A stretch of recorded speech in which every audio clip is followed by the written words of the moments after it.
আমাদের যশোরে আসবেন। আমরা নিরাপদ সড়ক চাই। তরুণ সংঘ বাংলাদেশ যৌথ আয়োজনে আমরা 12 থেকে 13টি দাবি দেওয়া যশোরবাসীর পক্ষ থেকে মাননীয় প্রধানমন্ত্রীকে দিতে চাই। সাথে আমরা আরেকটি বিষয় অ্যাড করতে চাই, সেটা হচ্ছে আমাদের অতি দ্রুত সিটি কর্পোরেশনের ব্যবস্থা করতে হবে যশোর। কারণ যশোর এত বড় একটা শহর, যেখানে পৌরসভায় পর্যাপ্ত নাগরিক সুযোগ সুবিধা দিতে পারছে না।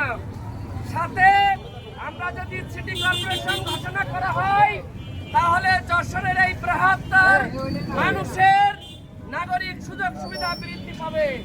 তাই আজকে আমরা যাতে নাগরিক নিরাপদ সড়ক চাই বাংলাদেশ এবং তরুণ সংঘ বাংলাদেশের মাধ্যমে যশোর জেলা শাখার মাধ্যমে যশোরবাসীর মৌলিক যে দাবিগুলো, সেটা আপনাদের মাধ্যমে মাননীয় প্রধানমন্ত্রীর কাছে আমরা দাবি জানাচ্ছি। আপনারা জানেন যশোরে যানজট সমস্যা রয়েছে। আমরা যদি কদমতলা থেকে আমরা বাবলাতলা পর্যন্ত স্পিড বোর্ডের ব্যবস্থা করা হয়, তাহলে যশোরবাসীর যানজট অনেকটাই কমে যাবে।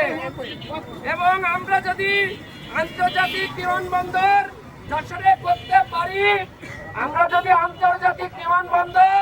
যশোরে করতে পারি, তাহলে আমরা সরাসরি উমরার ফ্লাইট সহ যারা বিদেশে কর্ম করতে যায়, তারা খুলনা বিভাগের সকলেই যশোর থেকে বিদেশে ফ্লাইটে যেতে পারবে।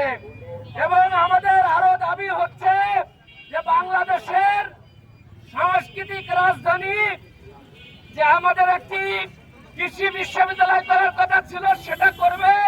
সাথে আমাদের সাংস্কৃতিক ইউনিভার্সিটি করার কথা, সেটাও আমরা দাবি জানাচ্ছি। সাথে সাথে আমরা আমাদের আন্তর্জাতিক মানের ক্রিকেট স্টেডিয়ামও করার জন্য আমরা দাবি জানিয়েছি।